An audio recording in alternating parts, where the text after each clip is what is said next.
Public ಟೈಮ್ಸ್ಗೆ ಸ್ವಾಗತ. ಒಂದು ತಾಸು 2 ತಾಸು ಟೈಮ್ ಕೊಡ್ರಿ, ಎಲ್ಲ ಬಡಿಗಾರ ಕರೆಸಿ ಬಿಚ್ಚೋತೀವತ್ತಂದ್ರೂ 2 ತಾಸು ಅವಕಾಶ ಕೊಡ್ಲಿಲ್ಲ ರೀ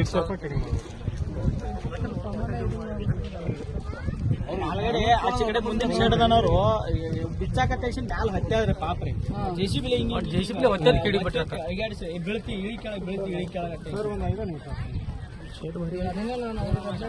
ನಾಲ್ಕು ತಾಸು ಮೊದಲೇ ಸ್ವಲ್ಪ ಟೈಮ್ ಕೊಟ್ಟು ಹೇಳಿ ನೀವು ತಪ್ಪಿದ್ರು ಅಂತಂದ್ರೆ ಅನುಕೂಲ ಆಗೋದು.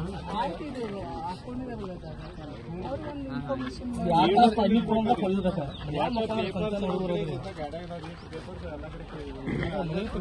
ಜನಸ್ಪಂದನ ಹಾಕಿದ್ದೀವಿ, ಅಲ್ಲಿಂದ ರಿಸೀವ್ ಬರ್ತಾರೆ. ನಿಮ್ಮ ಮನವಿಯನ್ನ ಕೊಳಗೇರಿ ಅಭಿವೃದ್ಧಿ ಕಳಿಸಿದ್ವಿ, ಸೂಕ್ತ ಕ್ರಮ ಪರಿಶೀಲಿಸ್ತೀರಿ. ಅವ್ರು ಬಿಜಾಪುರದವ್ರು ಬಂದ ಇನ್ವೆಸ್ಟಿಗೇಷನ್ ಸರ್ವೆ ಮಾಡ್ಕೊಂಡು ಹೋದ್ರಿ, ಹಿಂಬರ ಕೊಟ್ಟರೆ ಸದರಿ ಪ್ರದೇಶ ಮುನ್ಸಿಪಾಲಿಟಿ ಅಂಡರ್ ಆಗಿರೋದ್ರಿಂದ ಅವ್ರು ನಮಗೆ ಭೂಮಿ ಹ್ಯಾಂಡ್ ಓವರ್ ಮಾಡಿದ್ರಂದ್ರೆ ನಾವು ಮಂಡಳಿಯ ನಿಯಮದ ಪ್ರಕಾರ ನಾವು ಹಕ್ಕುಪತ್ರ ಕೊಡ್ತೀವಿ ಅಂತ ಹೇಳಿದಾರೆ. ಅದನ್ನು ರಿಸೀವ್ಡ್ ಹಚ್ಚಿ ಈಗ ಆಗಿ ಎಲ್ಲಾನು ಇದನ್ನ ಕಳ್ಕೊಂಡ್ಬಿಟ್ರಿ ನೀವು. ನಿಮಗೆ ನುಕ್ಸಾನ ನಿಮ್ಮ ಧೈರ್ಯ ಹೇಳ್ಬೋದು. ನಾನು ಎಷ್ಟು ಪ್ರಾಮಾಣಿಕ ಪ್ರಯತ್ನ ಮಾಡ್ತೀನಿ ಖಂಡಿತವಾಗ್ಲೂ. ನಿಮ್ಮೆಲ್ಲರ ಪರವಾಗಿ ನಾನು ಇರ್ತೀನಿ, ಪ್ರಾಮಾಣಿಕ ಪ್ರಯತ್ನ ಮಾಡ್ತೀವಿ. ಈಗಾಗಲೇ ಕಂಟಿನ್ಯೂಸ್ ನಾನು ಸಚಿವರ ಜೊತೆಗೆ ಆಗಿರ್ಬೋದು, DC ಅವ್ರ ಜೊತೆಗೆ, AC ಅವ್ರ ಜೊತೆಗೆ, ಎಲ್ಲರ ಜೊತೆಗೂ ನಾನು ಮಾತಾಡಕತ್ತೀನಿ. ಇಲ್ಲಿಂದ ಮಾಡಕತ್ತೀನಿ. ನೀವು ಹಿರಿಯರಾಕಿರಿ, ಕೈ ಮುಗಿಬೇಡ್ರಿ.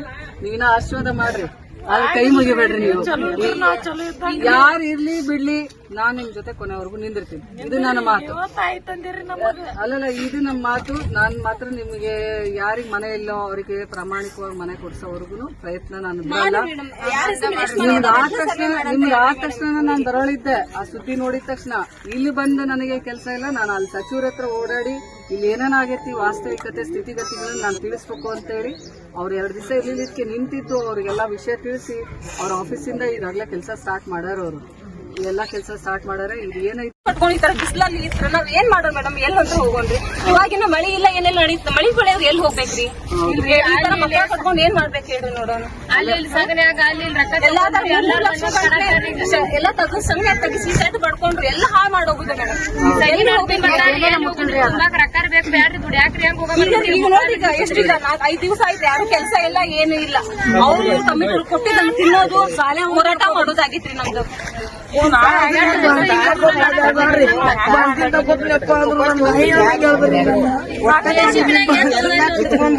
ಹಿರಿಯರಿದ್ರಿ, ಏನ್ ಮಾಡ್ಬಿಡಿ, ಕಣ್ಣೀರ್ ಹಾಕ್ಬೇಡ್ರಿ.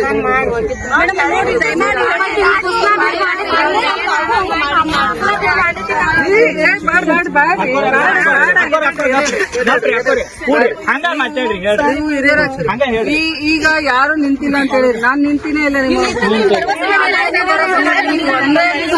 ನೀವು ನನ್ನ ಗಮನಕ್ಕೆ ತಂದಿಲ್ಲ ಅಂದ್ರು. ಯಾವಾಗ ನಾನು ರಾಜಕಾರಣದಾಗಿದ್ದೀನಿ, ಎಲ್ಲಾ ನಿಮ್ ಕಷ್ಟ ಸುಖಗಳು ಎಲ್ಲಾನು ನೋಡ್ಕೊಂತ ನಾನು ಇದ್ದೋಳು.